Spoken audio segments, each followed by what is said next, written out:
Dapat di tayo nagtatapang-tapangan. Ang oras ay 3:19. I'm really trying my best to sleep. So I'll just have to ask kung ilang melatonin ang pwede nating inumin because our body needs to sleep to recover. Maybe I shouldn't appear this way, but I also want to tell you that the anxiety is real. What assures me at this moment, dasal, makipag-usap kay God, I know that this will be a story of hope.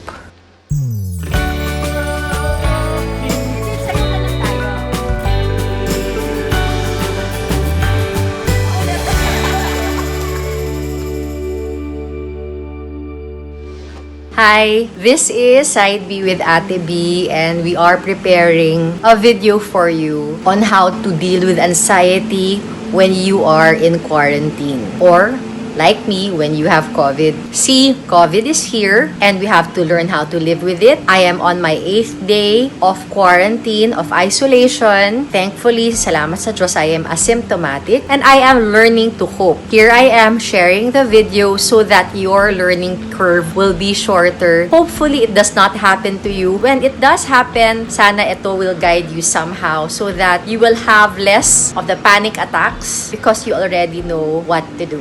Speaking of prayer, prayer will be hard. Pati pagdarasal mabablanko kayo. It has to be very deliberate. How to pray kapag everything's a blur. You just have to talk to God. But it will be a blur also. That's what I experienced. Parang ang hirap kumonekta kay God. Dati, without anxiety, parang madaling magdasal. But when you're anxious, everything fogs up. Our brain, our hearts, at parang yung ating spirito parang nagpa-fog up din. That is very normal. So you have to make it deliberate to read the Bible. Merong mga YouTube videos na alone with God. Ang gusto ko yung time with the Holy Spirit. Nakatulong talaga sa akin. When you decide to take something with you or do something, make sure that that activity will make you calmer and not make you anxious. I have disconnected myself from Google. I am not researching on COVID. I am not reading at all because you have your doctor. Ang premise dito is you already have your doctor. Telegabay ng PGH nandyan. Hayaan yung ang doktor ang maging doktor. Huwag kayong magpakadoktor. Huwag nyo nang alamin kung ano yung nangyaring komplikasyon sa Facebook sa kaibigan ng kaibigan ng kaibigan. Disconnect from the world and focus on yourself and getting better.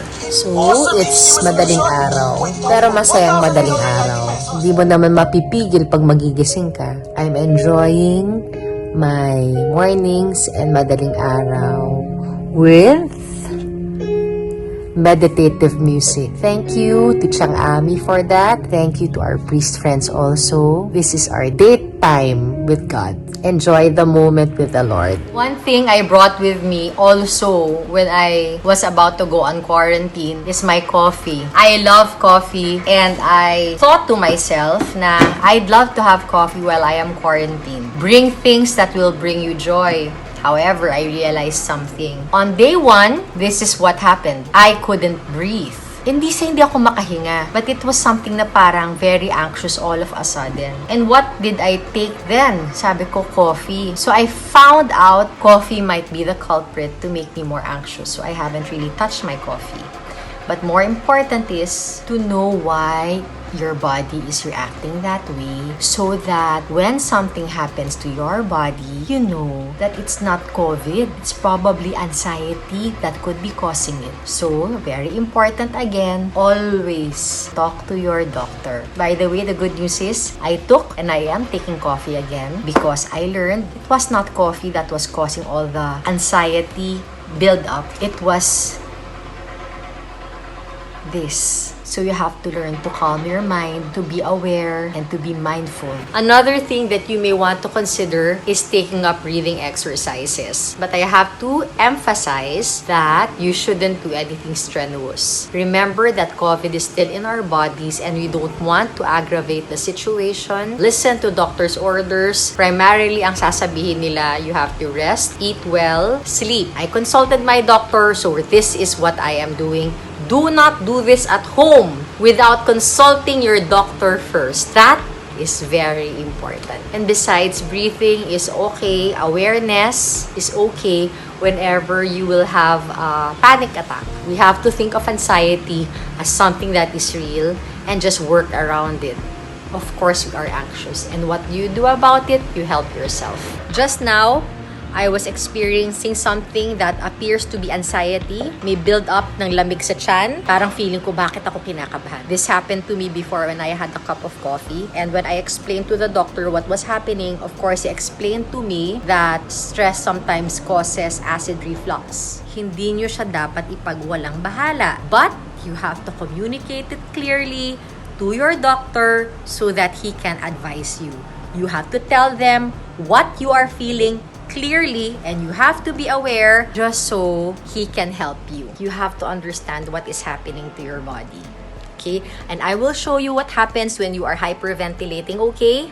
Kapag kayo ay ninenervyos, may tendency rin talagang bumagsak ang inyong oxygen level when you are hyperventilating. I'll show you how.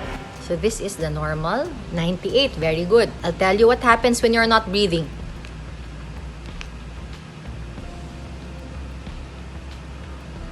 Okay, try natin.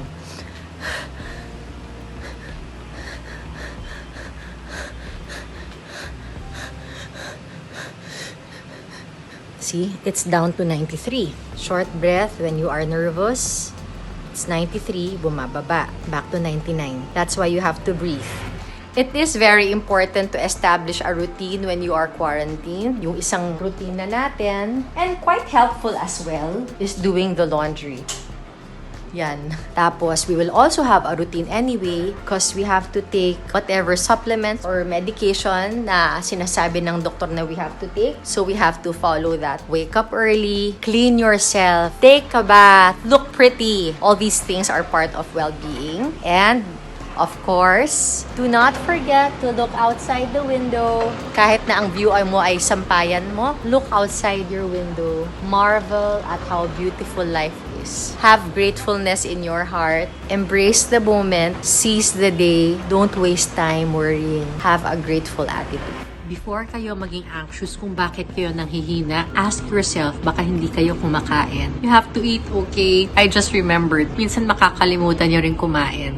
Don't. You have to eat, sleep, and pray. And drink lots of water. Yan yung food ko. So, it is our 10th day on quarantine, and so far, awa ng Diyos, wala pa rin tayong symptoms. So far, ang narinig rin natin sa mga nakasama natin, sila naman ay negative.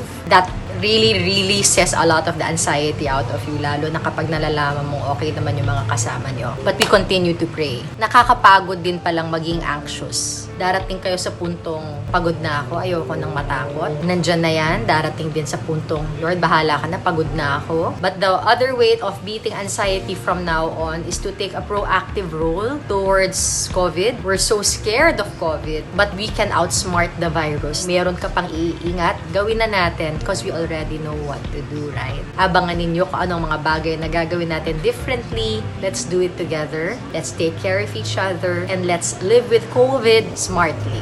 Today is my last day of isolation, and I am allowed by my doctors, cleared by all my doctors, that I can go back and reintegrate. Hindi na nakakahawa ang COVID-19. But honestly, having gone through this ordeal, natatakot ka ring lumabas. Natatakot kang makapanghawa, natatakot kang baka mahawa ka ulit. Here's what Dr. JOAN, RIFAREAL, a psychiatrist, has to say. Hindi ko ma-explain yung takot na, bakit nga ba, ano bang kinakatakot mo? Wala ka namang symptoms. Fear of the uncertain. Parang hindi natin alam kung what will happen tomorrow to us, no? Health-wise, financially, if meron ba tayong mga loved ones na pwede natin ma-infect. Yung uncertainty of the times, it can make us feel kasi, Mami, na parang nawawalan tayo ng control. Yung control over our ability to plan. So how do you deal with anxiety? Meron naman tayong pwedeng gawin. Number one, deep breathing exercises. Very Yun talaga. Yun. Inhale slowly through your nose. Inhale slowly 4 counts. And then pause for 4 counts. Then exhale through your pursed lips. And repeat it 10 times. Ang purpose niyan, scientifically, para ma-enhance enhance yung delivery of oxygen to our brain. Pag maraming oxygen in our brain, nakakabagsak siya ng cortisol or the stress hormone. Kaya, bumabagsak yung heart rate, bumabagsak yung respiratory rate, bumabagsak yung ating feeling of anxiety. So, yun yung number 1. Number 2, Ma'am B, ang nakakatulong din when we feel anxious is to be mindful. Practice mindfulness. Yung mindfulness, being present in the here and now. Take it one day at a time. Focus on the things na which are within your control. Like halimbawa, magpapagaling, magpapalakas, get enough rest and sleep, eat well, boost immune system at this point. Exercise kahit konti na in your home, in your room, kahit konting stretching because this will also help boost happy hormones or endorphins. One thing I learned about anxiety and COVID, we can do things better and smarter. And definitely, we should learn from this. What do we have to do? We go back to keeping a healthy lifestyle, knowing what to do when you get it, managing the anxiety when you have it, and being proactive after recovery. After recovering from COVID, you really just have to do things better. So yan ang natutunan ko. Hopefully nakatulong sa inyo. Ang journey na ito ay para po sa ating lahat. Huwag tayong matakot. Let's just be smarter. Please like, share, and subscribe to our channel, Side B with Ate B. Baka lang may matulungan, so please share it with them. God bless you. Keep holding on, and I'll be right there, close to the sun, close to the sun. Thank you for watching. Please subscribe to our channel and enjoy more of Side B.